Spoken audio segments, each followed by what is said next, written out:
Énergie. Bonjour à tous. Nous sommes aujourd'hui l'avant-veille du Rosh Chodesh Av, le jour de la Géoula de Aaron Cohen. On a parlé longuement dans la vidéo du début de cette semaine qu'on peut revoir sur l'application Torah, sur le fait que c'est la seule Géoula de toute la Torah qui est mentionnée dans la Torah. Bien sûr qu'on parle aussi des décès des autres personnes. Abraham, Yitzhak et Jacob, mais le seul qu'on te dit la date du décès, c'est Aaron. Pourquoi justement? On a vu ça aussi au début de la semaine, sur les 3 semaines. Comment se relever après une défaite? Comment repousser toutes les épreuves, toutes les difficultés? C'est justement la période des 3 semaines. On a aussi publié les 30 cours qu'il y a sur l'application Torah, Torah sur Google et Apple, sur le temple, la construction du temple, les objets du temple et le devoir qu'on a d'apprendre les lois du temple pendant ces 3 semaines pour, grâce à ça, faire la reconstruction le plus rapide. On sait très bien que dans la Torah, on ne se focalise pas seulement sur la destruction, mais sur la reconstruction. Et ça, c'est ce qu'on a fait pendant cette période. On peut revoir tous ces cours sur l'application Torah. Mais aujourd'hui, on va voir un sujet très intéressant, qui est le 25e chapitre de Tanya. Suite à ce qu'on a vu les derniers chapitres, avec ça, on a entamé toute une série, comme on l'a vu la semaine dernière, puisqu'on a vu depuis le chapitre 18 jusqu'au chapitre 24, on a vu comme quoi on a établi les bases sur le fait qu'un juif ne peut pas se détacher de Dieu, que le monde entier il est effacé, annulé à Dieu. Néanmoins, on voit qu'il y a certaines choses dans le monde qui se comportent différents et séparés de Dieu. On a vu, ça c'était dans les chapitres 20 et 22. Dans le chapitre 23-24, on a vu comme quoi les mitzvot nous attachent avec Dieu, alors que les péchés nous séparent de Dieu. Dans le chapitre 25, on a vu quoi? Dans le chapitre 25, on voit comme quoi, c'est ce qu'on va voir aujourd'hui. Qu'est-ce que ça veut dire que la Moazaken nous dit au départ que la Torah ne te dit pas seulement que c'est proche de toi de pouvoir servir Dieu, mais c'est très très proche. Qu'est-ce qui se passe quand un juif a envie de servir Dieu? Malheureusement, il a des autres envies, comme on dit. Deux envies, c'est pareil, la période des vacances. Donc la question qu'on a aujourd'hui, est-ce que le peuple d'Israël, je ne parle pas de la terre d'Israël, le peuple d'Israël a des armes nucléaires? Comment mobiliser l'amour naturel de chaque juif envers Dieu afin de pouvoir se battre quotidiennement contre le mauvais penchant? Et c'est tout de suite ce qu'on va voir dans ce chapitre 25 qui est très très riche. En commençant justement avec ce qui s'est passé à la période de la Deuxième Guerre mondiale. Dans la Deuxième Guerre mondiale, on a découvert une découverte scientifique. Une découverte scientifique qui est l'énergie nucléaire. D'abord, on a cherché des ressources d'énergie. Et en recherchant pas forcément du pétrole, du gaz, des explosions, des explosifs, on a vu comme quoi dans la matière elle-même, dans l'atome, il y a une énergie nucléaire énormément puissante. Et donc la question qui s'est demandée, comment faire en sorte de pouvoir libérer cette énergie de l'intérieur de l'atome? Pendant la guerre, plusieurs scientifiques ont travaillé dessus, dont notre cher ami Albert Einstein, sur le projet Manhattan. Projet Manhattan qui était comment développer une bombe nucléaire. Et ils ont réussi à découvrir les différents processus qui sont mis en place pour essayer de faire cette fission atomique afin de pouvoir libérer l'énergie de l'atome. Et c'est de cette manière-là qu'on a réussi et qu'on a pu finalement faire en sorte de dévoiler et de développer les premières bombes atomiques. Ça, c'est comment ça a été fait au temps de la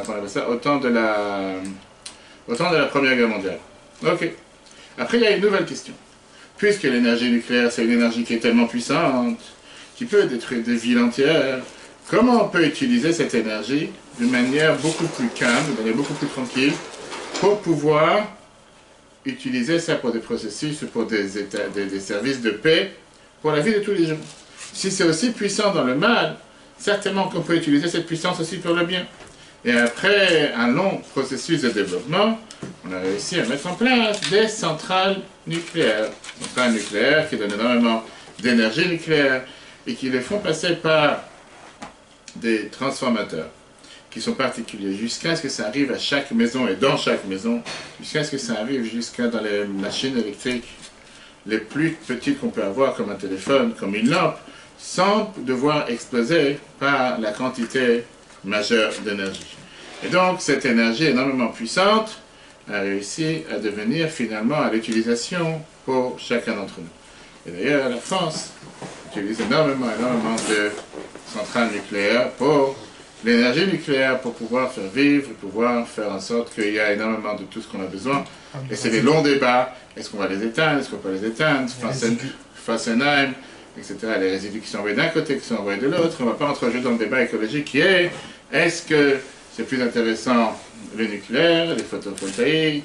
Et certains te disent que même les centrales photovoltaïques aujourd'hui, les centrales solaires aussi ont des résidus, et aussi c'est quelque chose qui ont une courte durée de vie. Laisse tomber, le débat c'est pas pour aujourd'hui. Mais le débat qu'on a aujourd'hui qui est est-ce que le peuple juif, on parle pas maintenant de l'État juif, on parle du peuple juif, est-ce qu'on a ce qu'on appelle l'énergie nucléaire?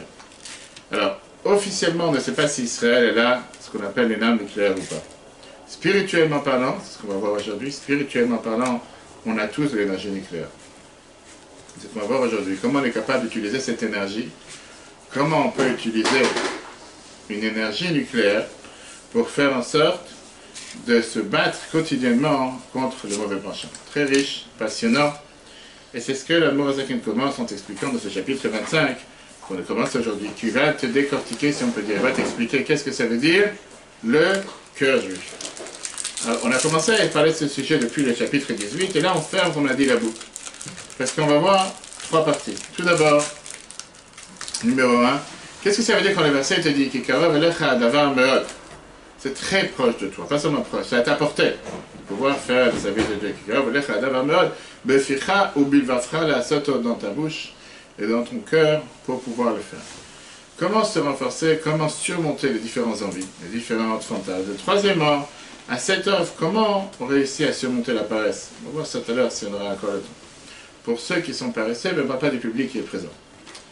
La Noazakan est à dire déjà dans la première page du Tanya, qui était la préface, la première page, que tout le livre du Tanya il est basé pour t'expliquer un verset.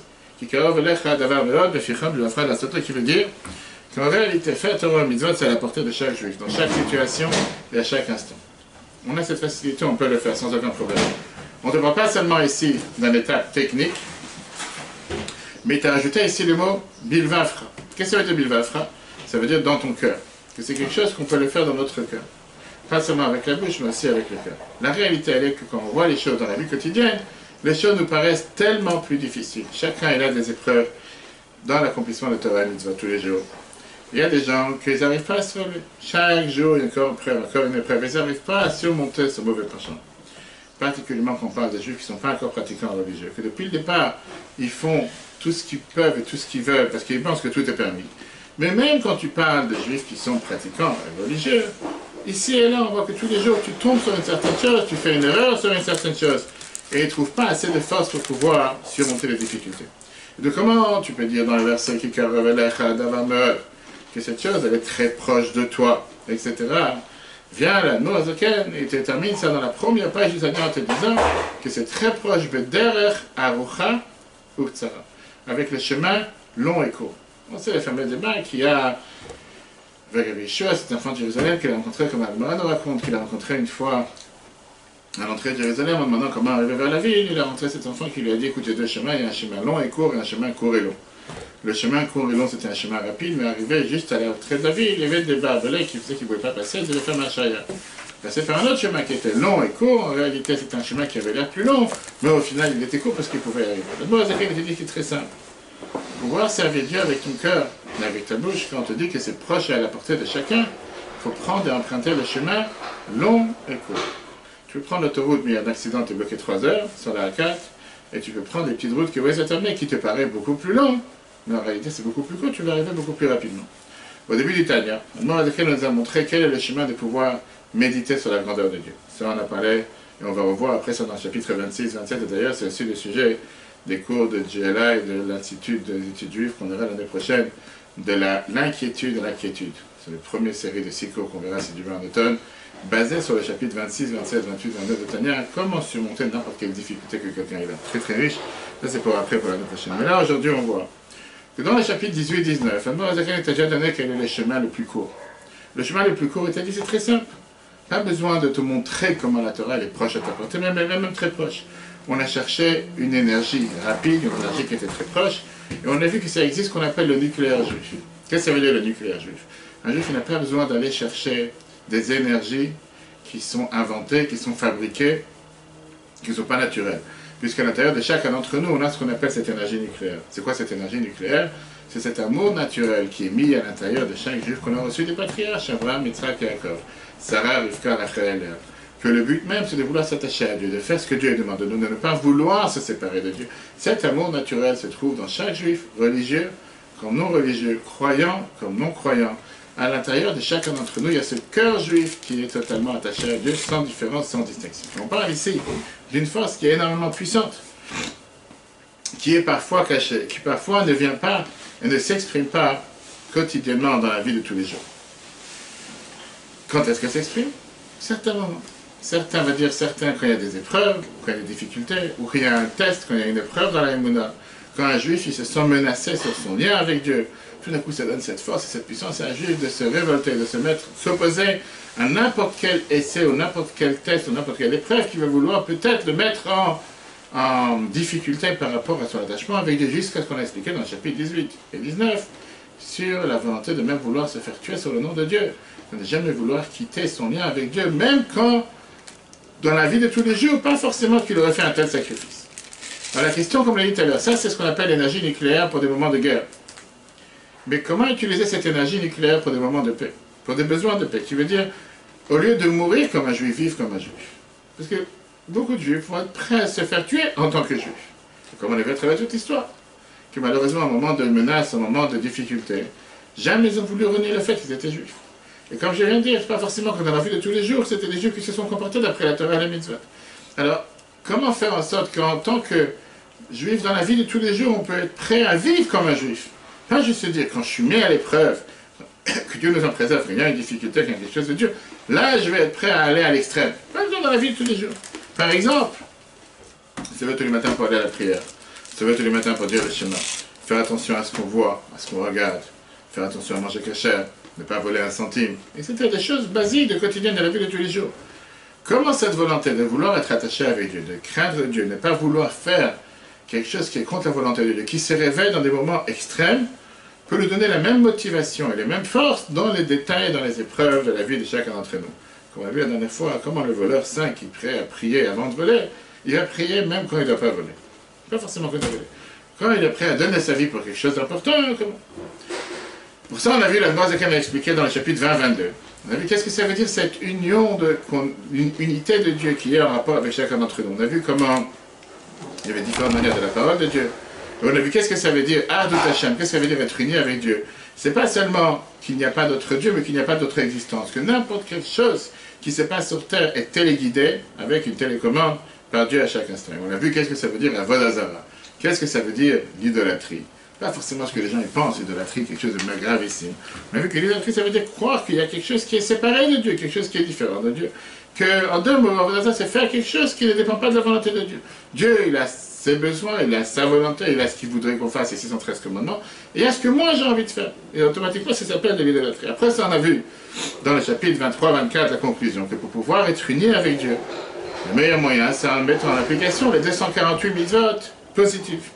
Quand on transgresse sur les 365 mitzvot négatives et on fait ce qu'on veut, automatiquement, ça s'appelle comme une certaine sorte d'idolâtrie. Par rapport à Dieu, on se sépare de Dieu. Et donc, la meilleure manière de pouvoir se contrôler, de pouvoir surmonter les différentes difficultés, les différentes épreuves, c'est d'avoir un panneau en face qui te rappelle à chaque fois l'amour naturel qu'on a envers Dieu.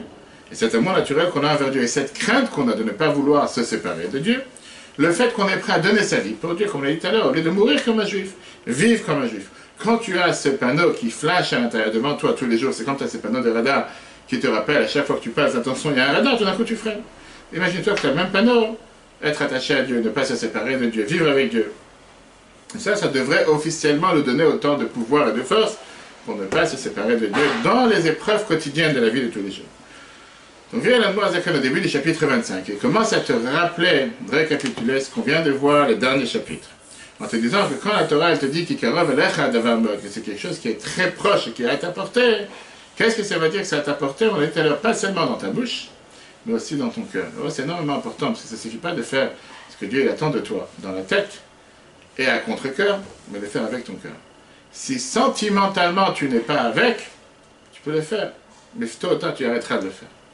Ça ne marche pas de vouloir faire quelque chose parce que je suis forcé, ou parce que je le fais mais je n'ai pas envie de le faire.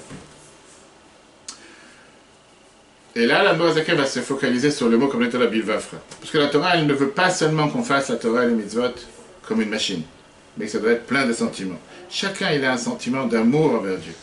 Comme on l'a vu la dernière fois, Rechimu, après les Zohar. Et après ça, il y a aussi l'amour de crainte envers Dieu, de Chilou, qui est la crainte de ne pas vouloir se séparer de Dieu. Faire les mitzvot doit être forcément attaché avec les deux. Père c'est ce qui est écrit, Kikarov, là, c'est très proche, c'est à ta portée. Énormément le service de Dieu qui est écrit dans la Torah, à chaque moment et à chaque instant. Je pas entendu? Végomer, etc. À chaque moment et à chaque instant. Péadosh et la dame, c'est dans la main de l'homme, ou Birchuto, dans sa possibilité, dans sa portée. Les avir ou achetou, de faire passer ce vent de folie vers Shicha, et l'oubli qu'il est attaché à Dieu, Mikirbo de lui-même. Véliskor, de se rappeler, ou l'horaire, et de réveiller à Avatol Hashem Echad, son amour envers Dieu qui est un. Amesouter el Bevadai, qui est sûrement caché, Bilvavo, dans son cœur, Blishum Safek, sans aucun doute. Vezeo Shekatou. Et ça, c'est ce qui est écrit dans les versets. Bilva est dans ton cœur. Que c'est à la portée de chacun dans son cœur, dans le sentiment de l'amour qui est ancré à l'intérieur du cœur de chacun d'entre nous. Cet amour naturel envers Dieu, de vouloir servir Dieu. Qu'est-ce qui est inclus dans cet amour? Venichralba est inclus dans cet amour, Gam Trilou. Dans cet amour est inclus aussi la crainte de Haïnou, ça veut dire. Cette crainte, c'est pas la crainte de la punition, c'est pas la crainte du châtiment, c'est pas la crainte que tu vas recevoir un coup sur la tête, comme certains veulent faire croire. Non, la crainte chez l'homme, il paraît de ne pas vouloir se séparer. Le choum enfin d'aucune manière, mais de cette union que nous avons avec Dieu. Un fil ou bimsirat nefesh mamash, comme si quelqu'un doit donner sa vie, comme nous avons dans le chapitre 18-19.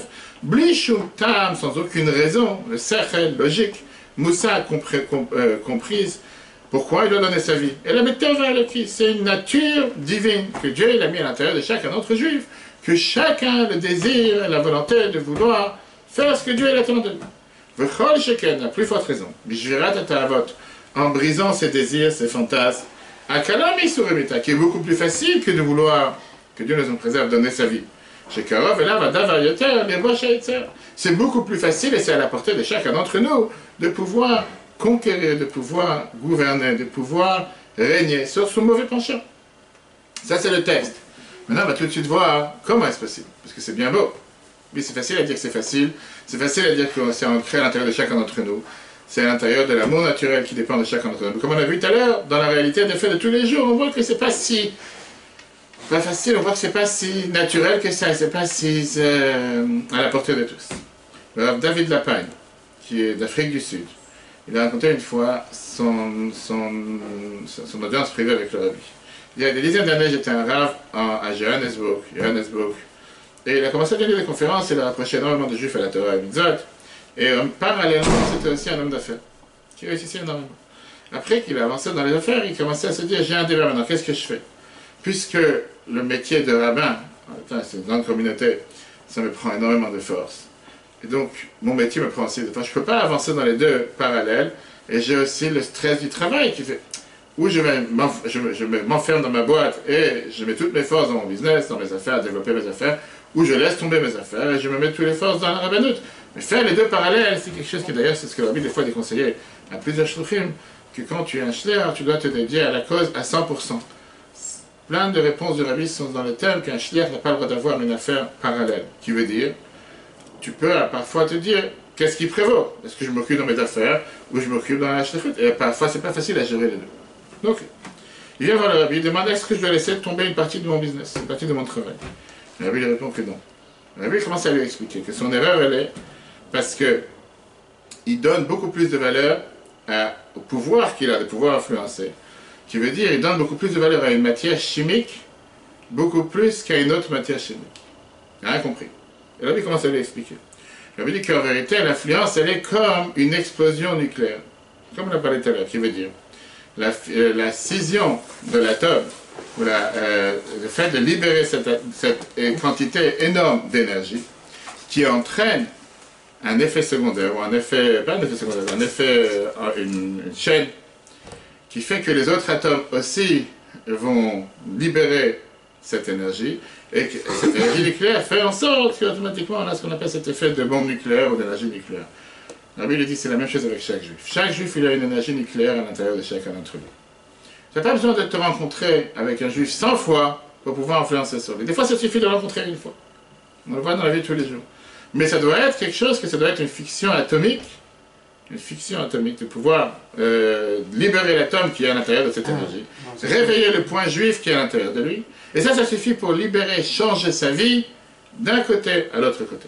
Plus. C'est que si on reste en galoute, c'est aussi pour des questions de parnassa, des questions de matérialité, etc. Alors que l'énergie qu'on pourrait libérer, elle est 100 fois plus importante si on parle d'Israël. Oui et non, parce que des fois je peux te dire qu'en Israël, tu es plus en galoute qu'en dehors d'Israël. Et la vie de tous les jours, la preuve, c'est qu'en Israël, au Kotel, en ce moment, ils sont en train de pleurer sur la destruction du temple. Et Tisha B'Av, la même chose, et ils te disent les mêmes phrases qu'on dit, mais à cause de nos fautes, on a été exilé de notre temple, on a été exilé de notre terre, qui veut dire que tout le temps que ma chère n'est pas là, on est en galoute partout, et pas un endroit sur terre où tu peux dire qu'on est moins en galoute que d'autres. Bimchilat Vodo, comme on dit. Mais la Bible te dit que quoi? Que la Bible est en train d'expliquer à ce juif que parfois le fait même d'avoir une rencontre avec un juif, cette rencontre peut être suffisante pour pouvoir faire en sorte de changer sa vie d'un bout à l'autre bout, d'une extrémité à une autre extrémité. Maintenant, le fait de l'avoir rencontré une fois et d'avoir eu un impact positif sur lui, ça a un effet comme une chaîne avec des... C'est quoi l'idée d'une chaîne? C'est que c'est des anneaux qui sont attachés l'une avec l'autre, que comme ça, lui aussi, il va commencer à travailler sur lui-même. Pas seulement qu'il va travailler sur lui-même, mais lui aussi va être capable de faire en sorte de développer cet atome, de libérer cet atome qui se trouve à l'intérieur de lui. Et une fois qu'il va commencer à libérer cet atome à l'intérieur de lui, il va aussi libérer l'atome qui se trouve à l'intérieur de ses amis, à l'intérieur de ses proches. Et au final, qu'est-ce qui va se passer? Un effet de masse qui va faire que tout le monde va commencer à revenir et tout le monde va commencer à se rapprocher. Qu'est-ce que la Bible a voulu dire à ce juif en lui disant que quand tu rapproches un juif à la Torah, c'est comme de l'énergie nucléaire? C'est ce qu'on a dit tout à l'heure. Dans chaque juif, on a cette essence, cette puissance nucléaire qui est tellement puissante et qui est tellement illimitée, qui est cachée à l'intérieur de chaque juif. Sauf que malheureusement, cette énergie, elle est cachée. Et pas forcément un juif, il est au courant qu'il a cette énergie à l'intérieur de lui. Quand tu rencontres un juif dans l'avion et tu lui dis, moi juif, moi tefillin, toi tefillin, tu es en train de faire ce qu'on appelle cette explosion nucléaire, tu es en train de lui toucher dans son point juif le plus profond. Et ça lui donne la force de vouloir mettre les tefillin et de faire après beaucoup d'autres mitzvot. Et même de faire en sorte d'avoir un effet secondaire qui est d'avoir un impact sur d'autres juifs. Tu n'as pas besoin parfois d'avoir énormément de temps pour ça. Des fois, ça suffit d'avoir un contact, une explosion nucléaire d'un atome. Et grâce à ça, tu peux développer et libérer cette énergie nucléaire à l'extérieur. Et ça a un impact général sur la planète pour des effets positifs et pas pour des effets négatifs, comme on a dit tout à l'heure.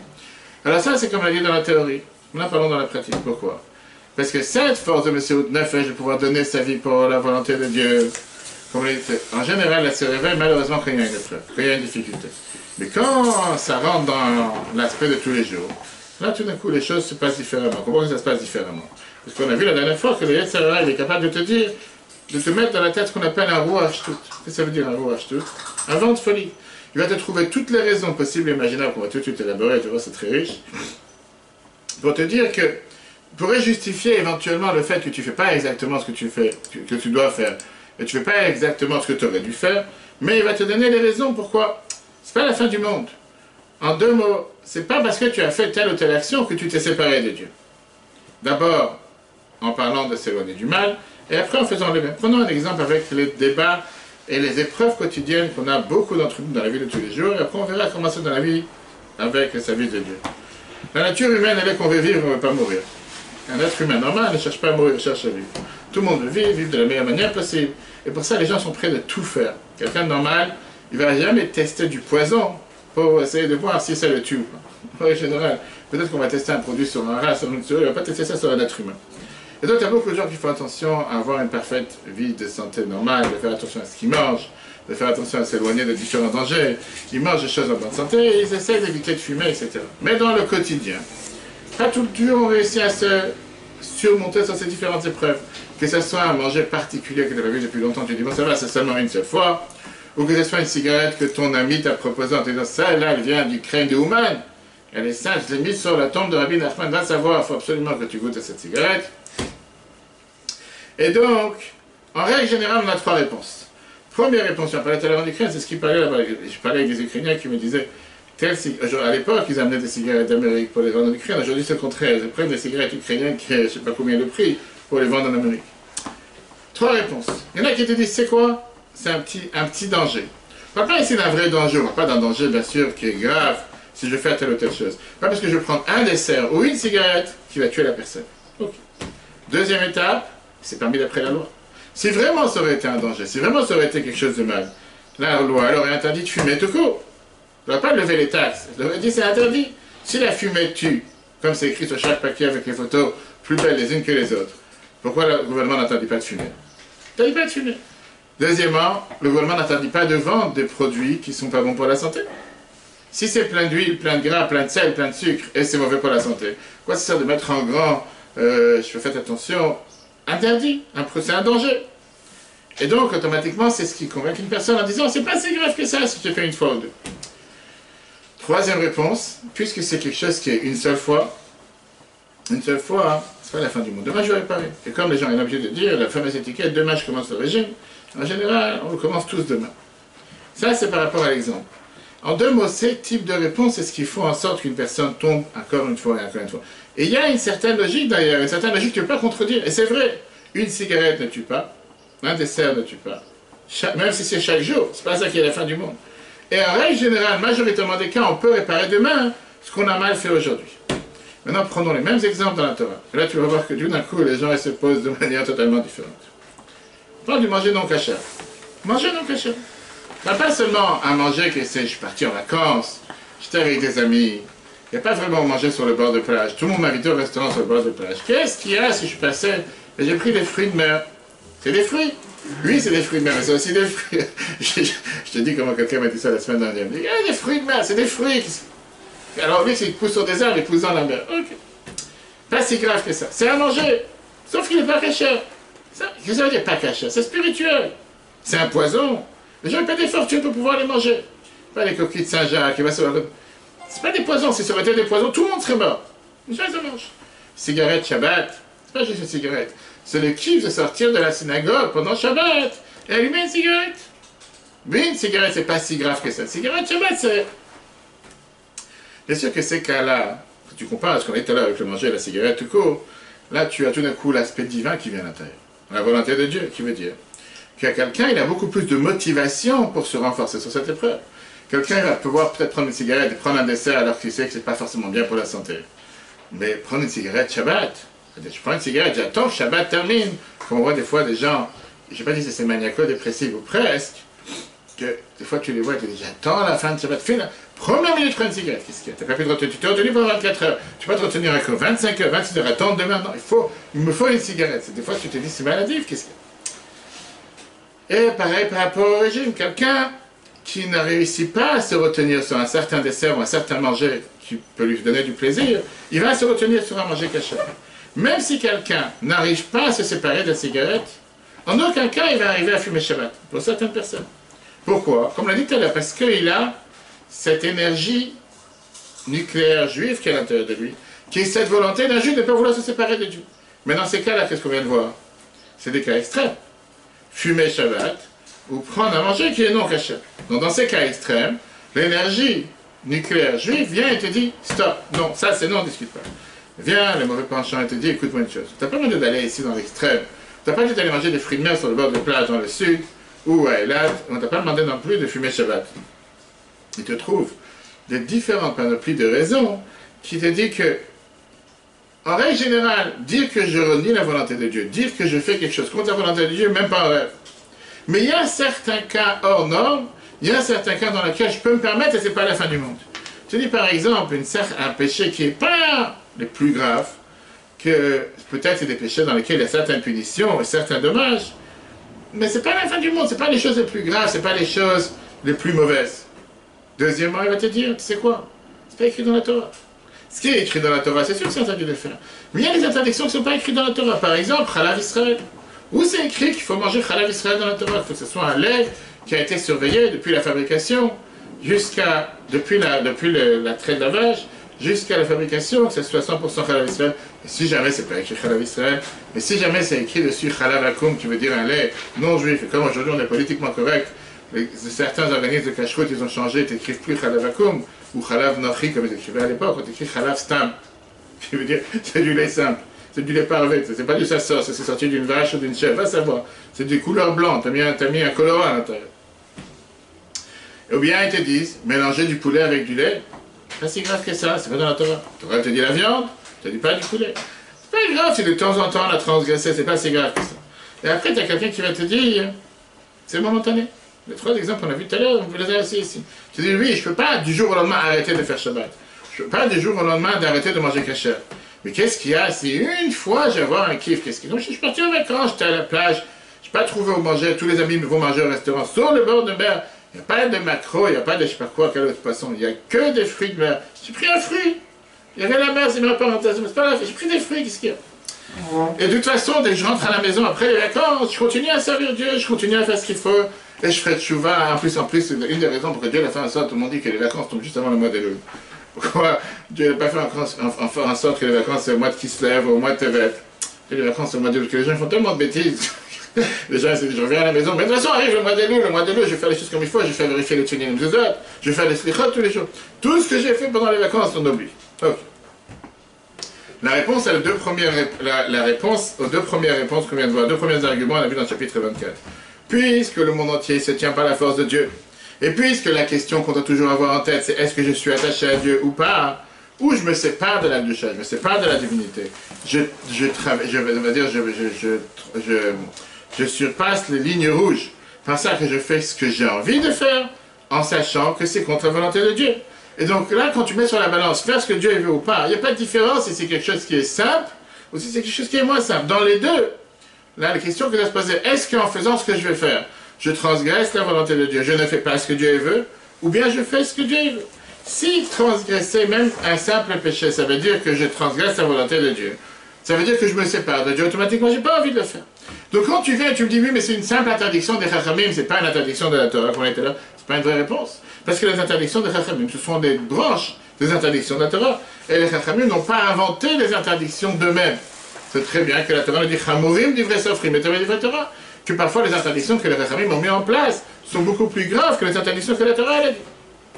Et au contraire, toutes ces différentes composantes que la Torah a dit, qui est de faire attention à sa santé, que les Chachamim ont mis des barrières par rapport aux lois de la Torah. Pourquoi? Pour ne finalement pas tomber dans les lois de la Torah. Si tu enlèves la barrière de sécurité, automatiquement tu vas tomber. Donc tu dois faire attention aux interdictions des Chachamim. Surtout qu'on sait très bien qu'il y a une loi de la Torah qui te dit tu dois faire ce que les Chachamim te demandent de faire. Tu n'as pas le droit de ne pas faire ce qu'ils t'ont demandé, ni à droite, ni à gauche. Viens à la troisième réponse. La troisième réponse, elle est beaucoup plus forte. On dit qu'un juif, il est prêt à faire, tout à l'heure on a dit que chacun a cet amour naturel envers Dieu, qui est prêt à faire ce que Dieu il attend de lui, sans aucune distinction, sans aucune différence. Il ne veut pas abandonner la volonté de Dieu. Seulement, il se dit, je voudrais avoir un plaisir momentané. Sur la grande image, rien de mal. Un moment, sur 24 heures, j'ai le droit de faire quelque chose qui n'est pas forcément comme la volonté de Dieu. Les 24 heures, je fais ce qu'il faut. Qu'est-ce qu'il y a si une fois j'ai fumé Shabbat? Qu'est-ce qu'il y a si une fois j'ai pas mangé kasher? De toute façon, avant, après, je fais ce que Dieu veut. Ça va, une fois qu'il m'oublie, une fois j'ai le droit de prendre des vacances. Quand tu parles à niveau naturel, à niveau humain, c'est difficile à répondre à une telle question. Tu ne peux pas répondre. Parce que le mauvais penchant, il a un tel argument fort qu'il peut faire tomber la personne à cause de cet argument. Et comme il réussit avec beaucoup de personnes. Justement, avec cet argument qu'il a mis. Puisque sur 24 heures, je fais ce qu'il faut. Pas parce qu'une minute sur 24 heures, je n'ai pas fait ce qu'il faut que c'est la fin du monde. Mais la réalité, elle est que quand tu parles du point juif, cet argument ne prend pas place. Pourquoi? Comme on l'a dit tout à l'heure, on a vu à travers l'histoire combien de juifs ont prêt à donner leur vie pour ne pas renier l'existence d'un qu'ils étaient juifs. A priori, ils auraient pu très bien dire, on va se convertir pour un petit moment, et après on va faire tchouva, on va revenir au judaïsme. Et là on aurait gagné les deux, on aurait gagné et la vie, et le judaïsme. Pourquoi les juifs étaient prêts à donner ce qui était le plus cher à eux, qui était de donner leur propre vie, pour ne pas se prosterner à une idole, même pour un instant? Comment on peut expliquer ça de manière logique? La réponse, elle est qu'il n'y a pas de réponse logique. Pourquoi Hannah et ses 7 enfants, les 7 enfants de Hannah, ils ont dû se faire tuer pour ne pas vouloir se prosterner à une idole? Qu'est-ce qu'il y a si c'est le dernier de ses enfants, il serait prosterné, même pas se prosterner, il serait rabaissé juste pour ramasser la bague que le roi a jetée par terre, et ça aurait voulu dire à ses yeux qu'il a juste ramassé la bague. Il n'a rien fait de mal. Et néanmoins, il n'y a pas d'explication, comme on l'a vu dans le chapitre 18, que Messirut Nefesh, le fait de vouloir donner sa vie pour Dieu, ça vient de la niveau qui est Chochma Shemen Nefesh, la sagesse qu'il y a dans l'âme, dans laquelle éclaire Dieu qui est infini, qui est plus haut que le temps. Et automatiquement, des Juifs ont été capables de se mettre parfois en danger, à l'épreuve, sans penser à ce qui se passera si jamais c'était quelque chose de momentané. Si c'est une transgression momentanée, sans faire des calculs. Et peut-être que momentané, je vais le faire pour gagner plus tard. Parce que c'était quelque chose qui leur a touché dans le plus profond de leur âme, et pour ça ils étaient prêts à donner leur vie sans distinction. Parlons des humains. On est tous humains. Et on voit qu'avec l'être humain, parfois, tu peux lui expliquer toutes les raisons logiques pour ne pas faire une certaine chose. Ça ne va rien aider. Même si tu lui dis que sur le long terme, il risque de perdre, il n'en a rien à faire. Si quelqu'un, il veut quelque chose, il va l'obtenir. Même si sur le long terme, ça peut lui causer énormément de tort. Pourquoi? Parce que cette volonté, elle est ancrée à l'intérieur de son âme. Quoi qu'il arrive, tu ne pourras pas l'empêcher, c'est ce qu'il veut. Puisque n'importe quelle épreuve, grand comme petit, touche à l'intérieur du point juif et essaie de séparer un juif de Dieu, automatiquement, tout ce calcul en termes de temps n'existe pas. Parce qu'on est plus haut que le temps. On est ici à un lien qui est le plus profond d'un juif avec l'essence de Dieu certain. Il y avait une fois dans un Fabringen chassidique à Moscou, dans les bonnes années avant que le communiste tombe, il n'y avait plus d'alcool dans les différents magasins de Moscou. Imagine-toi qu'à Moscou, à l'époque, en Russie, les gens vivaient sur l'alcool. Et donc, ils sont partis chercher une bouteille d'alcool, parce que c'était du Smirnoff à l'époque, et qu'est-ce qu'il y avait? Mais le magasin était fermé. Et dans la rue, il y avait un souk qui était en train de marcher, avec une demi-bouteille d'alcool. Alors, ils lui ont dit, on est prêt à acheter, c'est bien qu'ils sont sortis, on veut acheter la moitié de la bouteille pour le prix d'une bouteille entière. On dit, je suis pas d'accord. Ils ont essayé de lui dire, on va t'acheter la demi-bouteille pour le prix d'un carton. Pas d'accord. Et lui, il dit, il monte comme ça, eux, ils montent là-bas. Et plus il monte, plus il dit, non, non, je suis pas d'accord, je veux pas. Après, il lui dit, écoute, si tu nous vends cette bouteille, maintenant, demain, tu pourras acheter plusieurs cartons avec. Alors que maintenant, la seule chose que tu as, c'est une demi-bouteille. Réfléchis avec ta tête ce que tu es en train de faire. Donne cette demi-bouteille. Et demain, tu peux acheter 3 cartons avec 4 cartons, tu pourras avoir pour 2 mois, tu pas besoin d'avoir une demi-bouteille. Maintenant, cet homme-là qui était saoul, il n'était pas si bête. Il répond à la réponse suivante. Il dit, vous ne comprenez pas quelque chose. Vous parlez de quelques cartons quand? Demain. Mais pour moi, si je bois cette demi-bouteille maintenant, tout Moscou m'appartient. Dans sa tête, c'était, ça c'est ce que j'ai besoin maintenant, c'est ce que j'ai envie maintenant. Demain, j'ai pas besoin de demain, j'ai besoin d'aujourd'hui. C'est exactement le calcul que chacun d'entre nous faisons en étant sous, dans la vie quotidienne, en se disant, demain j'aurai 3 bouteilles, demain je serai attaché avec Dieu. Aujourd'hui, laisse-moi tranquille, je préfère avoir cette demi-bouteille. Mais on te dit que si tu perds cette demi-bouteille, demain tu as 3 cartons. Non, je préfère avoir la demi-bouteille. Tu as dit que tu étais sous, mais presque. Faire la Zakan continue dans le prochain chapitre en te disant, comment alors on peut se surmonter le mauvais penchant? Quand le mauvais penchant il vient et il te dit que c'est un simple péché, une simple transgression de Chachamim par exemple, parce qu'on a dit tout à l'heure qu'il faut savoir que même ça c'est une séparation de Dieu. Viens la Zakan te dit a priori la séparation elle est que momentanée et après tu peux te rattacher à nouveau. Pourquoi ne pas utiliser cet argument en disant ok c'est pas grave, une fois un petit fruit, ça la plein du monde. Demain on va se rapprocher. La réponse elle est que même dans la Vodazara, même dans l'idolâtrie, on peut faire tchouva le lendemain. Et même si c'est écrit, ça c'est une phrase qui est plus forte de la chassidoute, que celui qui dit je vais fauter et je vais faire tchouva, ou ne donne pas la possibilité de faire tchouva. Bon, Zakan te revoit et te dit que ça n'existe pas une chose pareille, qu'on ne laisse pas la possibilité à quelqu'un de faire tchouva. Puisque on donne toujours la possibilité à quelqu'un de faire tchouva. La seule différence, c'est qu'on ne va pas l'aider d'en haut de faire tchouva. Mais s'il va mettre beaucoup d'efforts, il va pouvoir faire tchouva. Et donc, a priori, même dans l'idolâtrie, on aurait pu réparer. Néanmoins, il te dit, on voit clairement à travers tous les temps combien de Juifs ont donné leur vie pour pouvoir ne pas se séparer un instant de Dieu. Et donc, on voit que cette réponse de dire demain je ferai tchouva, c'est une réponse qui n'est pas acceptable. Et c'est exactement la même chose dans le couple, cher ami. Quand parfois quelqu'un ne se comporte pas comme il faut envers sa femme, et qui dit bon, c'est pas grave, c'est une fois, et demain je vais réparer. En attendant, c'est une fois plus une fois plus une fois. Et en attendant, tu crées un écart et tu crées une séparation de plus en plus forte.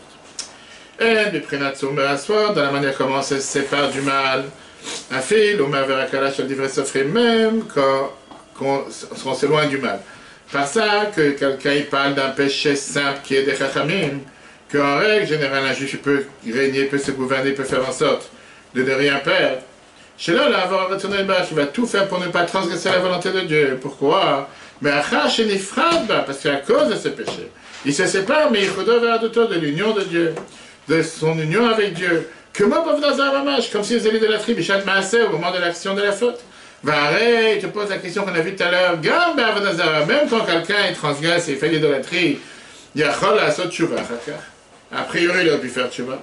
Ah, il te montre parenthèse, même celui qui dit je vais fauter, je vais faire tchouva. On sait très bien ce qui est écrit sur lui. On ne lui donne pas la possibilité de faire tchouva. Moi, Zakat te voile et t'explique, qu'est-ce que ça veut dire qu'on n'a pas la possibilité? Qu'on ne lui tient pas la main et qu'on ne l'aide pas d'en haut. Liotlo, chez Atakosh, tchouva, qu'il ait un moment propice et qu'il ait une particularité, qu'il ait une possibilité de pouvoir faire tchouva. Mais, Imdachakashar, s'il va tout faire, mettre ses efforts vers ça, tchouva, va faire tchouva. Et il lechadavar, tchouva, moi, Zakat te met cette conclusion qui est une bombe atomique de la chassidut. Que ça n'existe pas un juif qui ne peut pas faire tchouva. Même si la Gemara te dit clairement qu'on lui donne quelqu'un qui dit je vais fauter, je vais faire tchouva, on ne le laisse pas faire tchouva, ça veut dire qu'on ne va pas t'aider à le faire. Mais s'il va vouloir vraiment faire, il va pouvoir faire. Vers il te dit néanmoins, Kol Israël, chaque juif, Mouchan Umzuman, il est prêt, Lipsor Nafshel de Shat Hashem, de donner sa vie pour la sanctification du nom de Dieu. Shelo Leishtachavot la Vodazara, Afilo le Fichar, de ne pas se prosterner à l'idolâtrie, même pour un instant momentané, voilà, ça tu vas et le fait tu vas juste après. Vehainu, quelle est la raison, quelle est la logique derrière? À cause de cette lumière divine qui est habillée à l'intérieur de chacun d'entre nous. Comme on a vu tout à l'heure dans le chapitre 18. Cette lumière divine qui est cachée à l'intérieur de chacun d'entre nous, elle ne dépend pas du moment, de l'instant, ou de l'heure, ou de la circonstance. Elle a le mal à mettre qu'on était là. C'est pas parce que un instant, une minute, une heure dans la journée, je ne vais pas faire ce que Dieu veut, c'est la fin du monde. Ça n'a rien à voir avec le temps ici.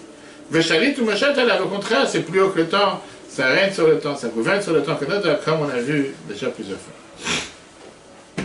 Un grand riche, qu'est-ce que tu ne peux pas aller manger le fruit de mer. Un grand riche a construit un palais très cher. Il a amené son ami, il a appelé son ami Gabriel, il a dit viens acheter le palais. Et le riche il était contre. L'ami qui a voulu acheter le palais, il a dit tu sais quoi, ça m'intéresse, je vais t'as tout mis tous tes efforts, j'ai tout construit, j'ai envie de. Le riche il était contre. L'ami il a dit tu sais quoi, j'ai envie d'acheter la moitié du palais. Il a dit je suis pas d'accord. Il a dit alors laisse-moi acheter une chambre par famille. Il a dit je suis pas d'accord. À la fin il a dit écoute, laisse-moi mettre un clou dans un mur pour pouvoir accrocher mes vestes. Quand je viens te voir, l'autre il a vu que c'était une simple demande, un clou dans un mur derrière la porte, vas-y, mets un clou. Non, il arrive dans le palais, et il sonne à la sonnette. Le gardien dit qu'est-ce que tu veux? Il dit j'ai reçu permission de mettre un clou dans le mur pour pouvoir accrocher ma veste. Après une demi-heure il ressonne, et là il est venu pour prendre sa veste, et comme ça c'est toute la journée. Les gens du palais ils ont commencé à venir, ils sont pas tranquilles, chaque demi-heure quelqu'un qui vient, il accroche sa veste, il enlève sa veste. Le patron du palais il dit à son ami, il dit tu sais quoi, prends-toi une chambre dans le palais avec une entrée secondaire, une entrée par l'arrière, mets la ta veste pour arrêter de sonner et de rendre fou tout le monde à longueur de journée. Lorsqu'il a reçu sa chambre, il a mis toute sa famille, et ils font la fête toute la nuit. Ils font la fête toute la nuit, le matin, le patron du palais appelle son ami, il dit, tu sais quoi, prends-toi un étage, là-bas tu pourras mettre toute la famille à l'intérieur, sans stress. Lorsqu'il a reçu l'étage, et il met ses amis, il fait la fête, il fait encore plus de bruit. Le patron lui dit, tu sais quoi, prends le palais, laisse-moi tranquille, moi je vais aller ailleurs, moi je pourrais vivre tranquille. C'est qui a inventé cet exemple? Le Maguide de Koznetz. Il est un des maîtres de la chassidut. Il dit comme ça, il vient chez quelqu'un, il veut acheter le palais. Il veut gouverner sur tout. Mais l'homme, il laisse pas. Après, il lui dit, est-ce que je peux mettre un clou dans l'armoire? Un clou pour mettre ma veste, juste mon clou qui m'appartient. L'autre, il dit, bon, tu sais quoi, un clou, c'est pas la fin du monde, vas-y, mets.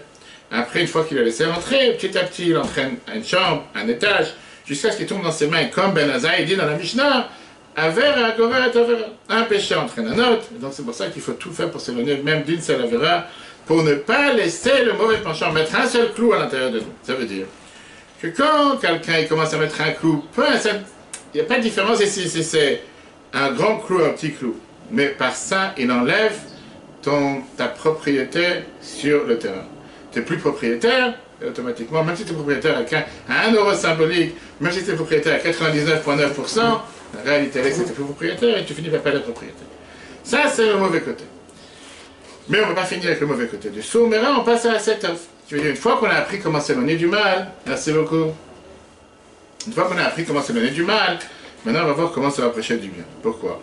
Parce que le plus grand défaut que nous avons, je parle pour moi, le plus grand défaut que quelqu'un peut avoir, c'est la paresse. Quand quelqu'un, le mauvais penchant, il essaie de te faire un péché, il essaie de tout faire, de te rendre actif, de te faire en sorte que tu fasses ce péché. Il va faire en sorte fais, vas-y, laisse-moi tranquille. Il ne va pas te lâcher, je sais que tu vas le faire. Et quand il essaie de t'empêcher de faire une mitzvah, hein, il ne va jamais te dire ne fais pas une mitzvah. Il va te demander de faire paresseux. Qu'est-ce que c'est d'être paresseux? Je ne suis pas à la force, je suis fatigué. Ma femme qui m'attend à la maison, je n'ai pas vu ma femme toute la semaine, je n'ai pas pu aller à un cours, je n'ai pas pu venir à l'office. Il n'a pas dit de ne pas faire. Jamais, quand c'est une mitzvah, il n'a pas dit de ne pas faire. Il va te dire, tu sais quoi? Je vais aller, mais là je suis fatigué, laisse-moi dormir 10 minutes en plus. Mais ces 10 minutes, ça s'est duré avec 1 heure en plus ou quoi que ce soit. L'Admorazak avait expliqué comme quoi parfois la paresse, c'est beaucoup plus dur que l'épreuve de l'envie ou des fantasmes. Quand tu as un envie, quand tu as un désir, c'est sûr que c'est quelque chose qui est parfois beaucoup plus dur à se renforcer, à se battre contre. La seule chose qu'on te dit, j'ai envie, je ne veux pas faire. J'ai envie de manger tel gâteau, je passe devant tel boulanger en bas de chez moi, j'ai envie de manger. Je ne veux pas manger, je ne veux pas rentrer, c'est pas caché, c'est pas pour moi. J'ai tel restaurant, je ne veux pas rentrer, etc. On ne discute pas. Et donc, ce qu'on appelle dans le langage halachique, chef et intéressé. Reste et ne fais pas. Et quand tu parles de la paresse, c'est quelque chose qui est tellement plus grave. Parce que ça ne suffit pas de ne pas faire. Il faut se lever et agir contre. Parce que quand le mauvais penchant vient te dire ne va pas au cours, ou vas-y, mais dans 10 minutes, reste à l'école, tu as bien vu ton fils toute la journée, reste, amuse-toi avec lui, il va dormir tout à l'heure. Tu peux très bien dire, il a raison. Il ne te demande pas de faire un péché, il n'y a rien de mal. Tu dis, reste 10 minutes, 15 50 minutes, prends un café, reste avec ta femme le matin, tu peux la voir toute la journée. Mais en attendant, tu as l'heure de l'office qui passe. Toi, tu ne penses pas à ça, tu dis, je vais aller à l'office, je n'ai pas dit que je ne vais pas y aller. Sauf que je vais aller plus tard, en attendant que tu as gagné. Une fois qu'on a compris, comme quoi chaque juif, il aime Dieu, et il veut faire ce qu'il faut pour s'attacher à Dieu. La seule manière de pouvoir s'attacher à Dieu, c'est en faisant ce que Dieu demande de toi. La meilleure manière de convaincre le mauvais penchant, c'est de battre cette paresse, de se lever et le faire. Parce que lui ne te dit pas de ne pas le faire, il te dit fais-le plus tard. Mais il ne te dit pas de ne pas le faire. Pourquoi il ne dit pas la Gemara te dit? Parce que le mauvais penchant il est tellement intelligent, il sait très bien que s'il vient chez un juif et lui dit de ne pas faire, il ne va pas l'écouter, il va le faire. Donc le problème il est particulièrement le matin. Quand tu as des gens qui n'arrivent pas à se lever, on voit ça va au Récheur Shabbat tous les Shabbats, des gens que tu sais que l'office est à 10h, ils vont arriver à 10h30, ils vont arriver à 11h, ils vont arriver à 11h30, ils vont arriver à midi moins quart, ils vont arriver à midi, bien sûr c'est magnifique quand tout le monde te dit Chabad, on a accepté tout le monde avec sourire, c'est déjà bien qu'ils sont venus. Rien à dire. Viens à midi et demi. Viens pour le dernier Kaddish, pourquoi pas. Mais moi je veux dire à l'intérieur, si tu viens déjà, pourquoi venir à midi? Si déjà tu fais un effort de viens déjà, viens à l'heure. Seulement, le mauvais penchant, je suis fatigué, je travaille de... Quelqu'un qui me dit, je suis fatigué, je travaille de toute la semaine, et si tu sais qu'on n'a pas la force. Mais combien de fois dans la semaine tu vas à l'office? Une fois Shabbat. 2 heures, Shabbat termine à 11 heures, tu peux dormir tout l'après-midi. Pourquoi tu dois dormir juste le matin? Tu sais que c'est maintenant les 2 heures que tu as décidé de consacrer de ta vie à Dieu pour apprendre un cours de Torah, pour prier, pour écouter la Kriyat Torah. Pourquoi juste là, qu'est-ce que tu vas faire après? Après, tu as toute la journée, tu es en forme. Tu aurais pu, c'est ce moment-là que tu dois combattre. C'est pas pour rien que le Shulchan Aruch commence. Première halakha de Shulchan Aruch. Dans tous les Shulchan Aruch, pas Chabad, pas Chabad. Première Shulchan Aruch, la halakha te dit qu'est-ce qu'on doit faire le matin. Yitgaber Kahari, se renforcer comme un lion. La mode Baboker et la Avodat Boro pour se tenir, pour se lever le matin, pour servir Dieu. Sur la base de ce que Rabbi Yehuda ben Tema disait, Eve Askanamer, soit fort comme un tigre, une panthère. Kalkanesh souple comme un aigle. Ratz Kaldik, capable de courir comme une gazelle. Le Gibor Kahari, fort comme un lion. Pourquoi? Là, ça doit être un avis pour faire la volonté de Dieu. Et en règle générale, on voit ça, que ce soit chez les shluchim ou d'autres. Quelqu'un que le matin, il n'arrive pas à se lever tôt et aller comme un soldat au travail, la moitié de la journée, il est déjà terminé, le reste de la journée, il a la même figure qu'il avait le matin. Quelqu'un qui réussit à se lever le matin, à s'autocontrôler, à se dire non, je ne veux pas rester au lit, non, je ne veux pas faire de la journée, je vais m'engager, je vais avancer, automatiquement la journée, elle est comme un pied de guerre. Problème, c'est qu'ici aussi on a les réponses du mauvais penchant. Ici aussi il va trouver toutes les failles possibles et imaginables pour essayer de faire tomber la personne avec une paresse. En te disant je suis d'accord avec toi pour faire cette mitzvah. Mais qui a dit que tu dois courir? Qui a dit que tu dois mettre tellement d'efforts pour faire cette mitzvah? Fin les chachamim disent kachi umanote shel etzera. Ça c'est la manière comment le etzera il avance. Bitrila on a le asekar. Au départ il fait comme ça. Asekar fait comme ça. Atchevasaf on a le l'erf et avod azara. Jusqu'à la fin il te dit va faire l'idolâtrie.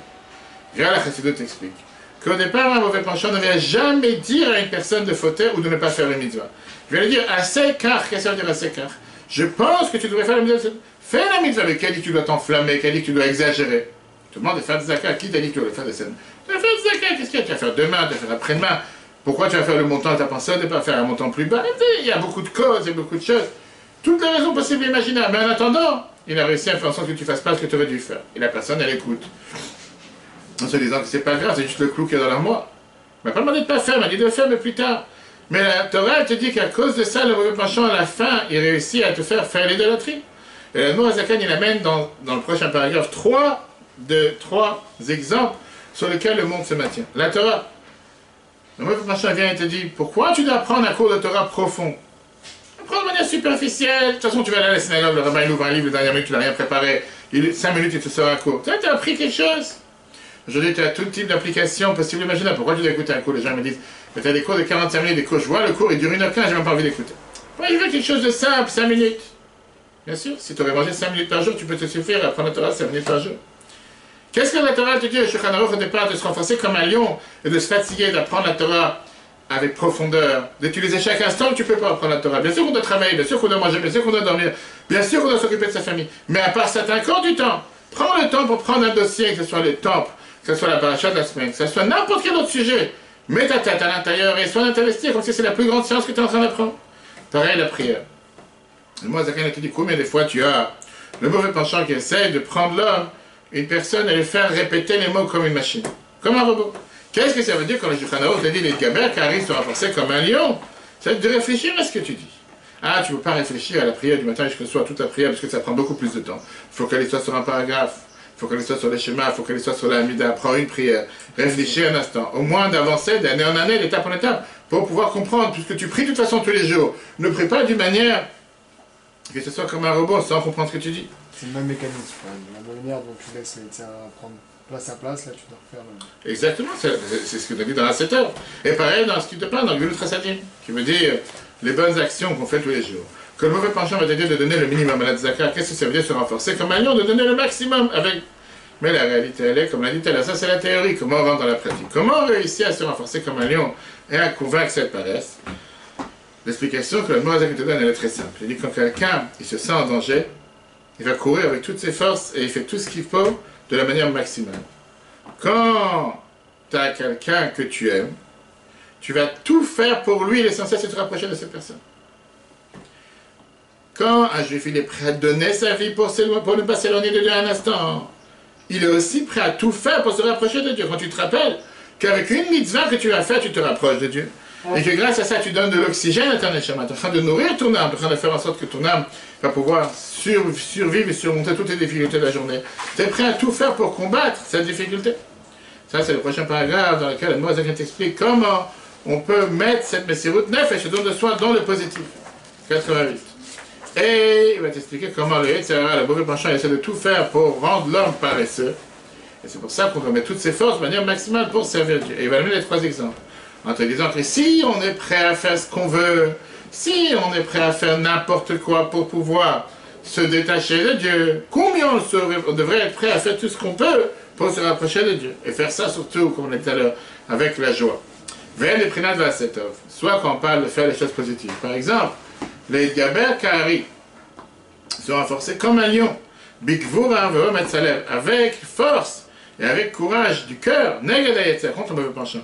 Amarbid et Koufo qui rend lourd ton corps. Tu peux peser 10 km, lourd comme une tonne. Ou ma pile à la il fait tomber cette paresse. Mais d'où vient la paresse? On a vu ça dans le premier chapitre. Mais Prinat, c'est ce qu'on peut revoir sur l'application du Torah. Mais Prinat, c'est ça de Afash qui vient de la racine de la terre qui se trouve dans l'âme animale. Mais la triar Koufo, il fait tout en sorte pour que ton corps soit fatigué. À la place d'être bizrizout, à la place d'être rapide, d'être agile, d'être avec plein d'énergie. Avec tout type de fatigue et de fardeau, dans le service de Dieu. La fatigue, par exemple, il te donne les 3 exemples qu'on a vu tout à l'heure. Torah, Tfilah, les 3 piliers sur lesquels le monde se tient. Dans la Torah, la Amal Torah, se fatiguer dans l'étude. Beyoun, approfondir. Ou Bépé avec la bouche, pas lire avec les yeux. Vouloir passer pour me dire ça jusqu'à arriver à un niveau que tu n'arrêtes pas d'apprendre. Bien sûr qu'on a dit tout à l'heure qu'il faut travailler, il faut dormir, tout. Mais quand tu as un temps libre, prends un cours et apprends de manière approfondie. Donc, me disent, le yassi madame atzmo a livré Torah que shor leol ve kechamor le masay. Quelqu'un doit toujours se placer par rapport à l'étude de la Torah, comme un taureau, avec le fardeau qui est sur un taureau, ou comme un âne, par rapport au fardeau qu'on met sur un âne. Tfila, on a vu tout à l'heure pareil par rapport à la prière, quand tu pries, prie en réfléchissant à ce que tu dis. en méditant la phrase que tu dis, le paragraphe que tu es en train de lire, comprends ce que tu dis. Bechol kochom mamash, avec toute ta force. Alors, comme on a dit, tu ne peux pas faire ça avec toute la prière, mais tu peux faire ça avec un certain paragraphe de la prière. Pareil quand on parle de la tzedaka. Le service de Dieu avec les choses d'argent. Que moi, avodat tzedaka, comme par rapport à la tzedaka. De ne pas faire de manière minimaliste, de ne pas faire de manière à contre, que me fait avec la plus grande joie, la plus grande largesse possible. Vekayatse, il y a beaucoup d'autres exemples. Mais milchamat ayatse v'tavolotav, ce sont les complots du mauvais penchant et toutes ces différentes ruses. Les karen nefesh adam, refroidir l'âme de la personne. Chez l'ol et afkiem, de ne pas abandonner son argent. Ou Brioud Goufo, sa santé pour le service de Dieu. Il fait écoute, t'es dormi tard hier soir. Qu'est-ce que tu as levé tôt ce matin pour prier? Tu es fatigué, pourquoi tu as commencé à aller à la synagogue? Chez la mode, le Kaf Shadi pour se tenir contre le mauvais penchant et pour le combattre. Karov Meodelad, c'est énormément à la portée de chacun d'entre nous. Chez Assim et Libo, quand tu médites un instant. Chez les Natsé, Achayet, ça veut que pour pouvoir convaincre le mauvais penchant dans tout ça et en plus, viens t'amuser plus que ça. Voilà, saute offre mamash. Et faire l'inverse de ce que le mauvais penchant veut que tu fasses. Calme, c'est beaucoup plus facile, mais il serait méta Hachem Ishmael. De donner sa vie, que Dieu nous en préserve. Et on a vu tout à l'heure, il serait méta Hachem Ishmael, de donner sa vie, que Dieu nous en préserve. Ça, tu ne pas réfléchir un instant, tu le redonnes avec amour et avec volonté, comme on a vu dans l'histoire du peuple juif. Combien de nos frères et sœurs ont donné leur vie sur l'instantané pour ne pas être séparés de Dieu un instant. Chez l'homme, il paraît de ne pas être séparé, mais de son union avec Dieu, de son unité avec Dieu. Un fil ou le ficha, même pour un instant, les Shtachavot Avdazara, par exemple, se prosterner à l'idolâtrie, que Dieu nous en préserve. Là, on te demande de faire quelque chose d'extrême. Tout d'un coup, tout le monde est d'accord. Quand je te parle du côté positif, chez Yeshlo le Kabel, que tu as le devoir d'accepter avec amour et volonté n'importe quel effort qu'on te demande, que de l'Edav Kabo, pour s'attacher à Dieu, le lame va être éternel, et comme la Torah te dit, l'Oba Shamaim, c'est pas dans les cieux, on ne te demande pas ici de faire quelque chose qui est extraterrestre. Fais ce que Dieu il attend de toi dans ce service de Dieu. À ce moment-là, comme on a vu dans la Torah, la prière et la tzedaka, à ce moment-là, tu vas réussir à dévoiler le plus profond de la volonté de Dieu. De manière dévoilée, par la face, pas par l'arrière, comme on l'a expliqué dans les autres chapitres. Voilà, mais ça ne sera pas totalement caché. Quand la volonté de Dieu n'est totalement pas voilée face à ta face, face à toi, il n'y a rien qui peut séparer entre toi et Dieu. Je devrais être considéré comme une existence à part entière. Et il termine, c'est pour ça, Tiena, Nafsha, elle quitte son âme divine, Vachayonit vitale, Ulwishen, toutes ces manières de s'exprimer. Kulan, Meyuchadot, Batachit, ils seront tous attachés. Beratzon Elion, avec la volonté de Dieu, Ve'orentzov Baruchu, et la lumière infinie. Rappelons-nous maintenant à la même histoire qu'on a vue avec le clou dans la moire et le palais dans le mauvais côté, le bon côté. Le Rabbi l'a raconté, c'est en 1975, très riche. Une histoire sur une petite fille que sa copine lui a dit que ça serait bien qu'elle allume les bougies de Shabbat. Comme on a l'habitude dans tous les peuples juifs, séfarades inclus, on ne va pas dans les détails maintenant, d'allumer les bougies de Shabbat depuis le plus bas âge. Cette fille, elle a grandi dans une famille qui était loin de la Torah et les mitzvot. Et elle a demandé de sa mère, est-ce que maman tu peux commencer à allumer les bougies de Shabbat? La mère a dit, je ne suis pas d'accord. Pourquoi je ne suis pas d'accord? Parce que ma mère n'a jamais allumé. Mais les enfants, ils savent comment demander aux parents sans relâche. Je ne connais pas encore ça, tu vas connaître bientôt. Et donc, elle lui demande à sa mère chaque Shabbat, j'ai envie d'allumer les bougies. Rabbi raconte cette histoire avec tous les détails, jusqu'à ce que la mère n'a pas les choix, elle allume les bougies. La fille, elle allume une bougie, et elle demande aux enfants, elle demande à la famille, je vous en supplie, de ne pas bouger la bougie et ne pas l'éteindre, c'est une bougie. Après quelques semaines, les parents, ils ont dit, c'est pas juste, c'est pas normal de regarder la télévision à la maison pendant que la bougie de la fille est allumée. Donc au moins, pendant qu'elle allume la bougie de Shabbat, au moins qu'on éteint la télévision. Après quelques temps, les parents ont décidé, si notre fille donne une telle importance, et la télévision de toute façon ne marche pas, pourquoi on va répondre au téléphone pendant que, comme si on va montrer que ce qu'elle fait n'a pas d'importance. Et donc on a décidé qu'au moins, quand elle allume la bougie, on arrête de répondre au téléphone. Après la mère, elle a dit, si c'est comme ça, que ma fille est tellement, convaincue qu'elle fait tous les jours allumer les bougies, pourquoi je vais laisser que ma fille le fasse? Pourquoi moi je peux allumer? Elle a commencé à allumer les bougies de Shabbat. Quand elle a commencé à allumer les bougies de Shabbat, elle s'est dit, je suis pas à l'aise d'allumer pour commencer à cuisiner le repas du soir. Il faut mieux préparer le repas avant l'allumage. Et ça a fait un effet comme l'énergie atomique qu'on a vu tout à l'heure, l'énergie nucléaire, jusqu'à ce que toute la famille a commencé à faire Shabbat. Tout ça pourquoi? Parce qu'une fille, une bougie a fait cet effet, qui était cette bombe atomique dans la maison, qui a fait en sorte que cette énergie nucléaire se déroulait jusqu'à ce que toute la famille a commencé. Quand tu entends comment le Rabbi raconte cette histoire, et c'est la même chose avec Mété Tefilin avec un juif. Combien de gens rigolent et se demandent, mais qu'est-ce que tu prends la tête à ce juif à l'aéroport, ou dans l'avion, ou dans le restaurant, ou sur un coin de rue? Qu'est-ce que tu es en train de mettre Tefilin une fois? Qu'est-ce que tu vas changer avec une fois? Ce juif, il n'a pas pensé avant de les mettre, il ne les mettra pas le lendemain. Il est pas avec une juive, il mange du porc avant, après. On va te trouver toutes les raisons logiques pour te dire, arrête avec tes bêtises. Et le Rabbi, avec la révolution de les 10 campagnes de mitzvot qu'il a fait, de prendre des mitzvot simples, des mitzvot à la portée de tous. Campagne des Tefilin en 1967, après la guerre des 6 jours.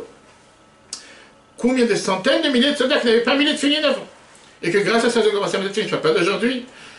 Combien c'était une révolution qui a montré que quand la Mishnah te dit mitzvah, mitzvah, une mitzvah qui entraîne une autre, c'est pas juste une blague, c'est pas juste, ouais, ça entraîne, ça dépend pour qui, pas pour tous les juifs, c'est faux. Fais une mitzvah avec un juif, tu m'as dit, demain tu prends l'avion, prends tes Tefilin dans l'avion, tu fais le tour de l'avion, pas besoin d'avoir un chapeau et une barbe. Comme tu es, tu t'écoutes, cher ami, je vais te demander si tu as mis les Tefilin. Tu vas être surpris des réponses. Tu pars dans la nuit, décale l'avion, tu pars la journée. Dans le retour, tu reviens dans l'avion dans la journée. Tu vas faire la Mishnah, c'est ce que je fais à chaque fois. Te dire que tout le monde va te dire, ah, quel kiff c'est Chabad, quel kiff c'est Lubavitch, c'est faux. Te dire que personne va te cracher à la figure, malheureusement ma chère n'est pas encore là, on est encore en exil, même quand tu prends l'avion pour aller en Israël. Mais te dire que tu vas peut-être mettre tes avec un juif. Et je te dis, les derniers vols que j'ai fait en Israël, j'ai pas eu plus qu'un ou deux juifs dans chaque vol. Et je dis, peut-être que c'était tout le but pour qu'on ait eu le vol. Tu as 150 passagers, je ne sais pas combien de passagers. Un juif a mis les Tefilin. Et ça se peut que ce juif, grâce à ça, qu'il a mis les Tefilin dans le vol, et qu'avant il a mangé le repas non caché, ou après il a mangé, va savoir quelle révolution ça a pu faire à l'intérieur de lui, comme on l'a vu au début tout à l'heure. Et que ce soit pour les Tefilin, que ce soit pour la Zaka, que ce soit pour Shabbat, que ce soit pour n'importe quelle autre chose. Conclusion de ce qu'on a vu aujourd'hui, c'est que chaque juif, première partie du chapitre 25, a cet amour divin, cet amour naturel envers Dieu. A cette crainte de ne pas vouloir se séparer de Dieu. Quand on se rappelle de ça, c'est tellement plus facile pour pouvoir faire ce que Dieu attend de nous. Faire ça par amour et par crainte, pas crainte de punition, crainte de ne pas vouloir se détacher de Dieu. Et c'est pour ça que l'amour, c'est qu'il te dit pourquoi c'est tellement proche et tellement à ta portée. C'est de ne pas avoir ce nouveau sentiment, te dire que tu dois essayer d'avoir ici de l'énergie nucléaire préfabriquée. Aller chercher des panneaux solaires. Non, cette énergie nucléaire se trouve à l'intérieur de toi. Elle existe à l'intérieur de toi. C'est à toi de t'en rappeler qu'elle existe et qu'elle est pas seulement vitale, mais qu'à n'importe quel instant, tu peux l'utiliser pour la mettre en application. Pourquoi il a rajouté ce mot au bilvafra? Pour te dire que quand tu fais la Torah et les mitzvot, tu n'as pas le droit de le faire seulement sans cœur. Tu ne vas pas donner un cadeau à ta femme, lui jeter un bouquet de fleurs à la figure, tu dis tiens, c'est ton anniversaire, je te jette un bouquet de fleurs. S'il n'y a pas de cœur derrière, ça n'a pas de sens. Mais tu lui dis, j'ai fait la mitzvah, c'est ce qui compte. Quand on se rappelle une chose pareille, la Gemara a terminé, on gagne sur les deux aspects. On gagne sur le fait qu'on s'éloigne du mal, qu'on réussit à surmonter toutes les épreuves, et on fait du bien, on réussit à surmonter la paresse, avec lequel parfois le mauvais penchant nous fait tomber. Qu'est-ce qu'on a vu aujourd'hui concrètement? L'importance de n'importe quelle petite mitzvah. La gravité de n'importe quelle petite avera, que par ça on peut s'attacher à Dieu, se détacher. Et on se rappelle ce que Ben Azaï dit dans Pirkei Avot, on apprend ces jours-ci. Et verra cette mitzvah que là tu dois courir à faire même une simple mitzvah. Ou boréach ben avera, tu dois t'éloigner d'un péché. Pourquoi? Chez mitzvah, gorer et mitzvah, parce qu'une mitzvah entraîne une autre, avera, gorer et avera, un péché entraîne un autre. Et il termine, chez Sra, mitzvah, la récompense, le salaire du mitzvah, c'est la mitzvah elle-même. Ou Sra, avera, et la punition d'un péché, c'est le péché elle-même qui t'a fait détacher de Dieu. Ça veut dire que le Ben Azaï te dit ici, pas seulement il faut aller faire une mitzvah, Everat, on a vu tout à l'heure, cours pour faire une mitzvah. C'est-à-dire cours, c'est la seule manière qu'on a le droit de courir Shabbat pour aller à la synagogue pour faire une mitzvah. Parce que le but il est, est-ce que je veux m'attacher à Dieu ou je veux me détacher de Dieu? Et là il n'y a pas de différence si je fais une mitzvah simple ou une mitzvah plus dure, puisque n'importe quelle mitzvah m'attache avec Dieu. Donc n'importe quelle mitzvah elle a un effet secondaire. C'est comme cette énergie atomique, qui est l'énergie nucléaire qui éclate et qui fait en sorte qu'il y a des effets qui ne s'arrêtent plus. Alors que quand je me détache, un détachement entraîne un autre détachement.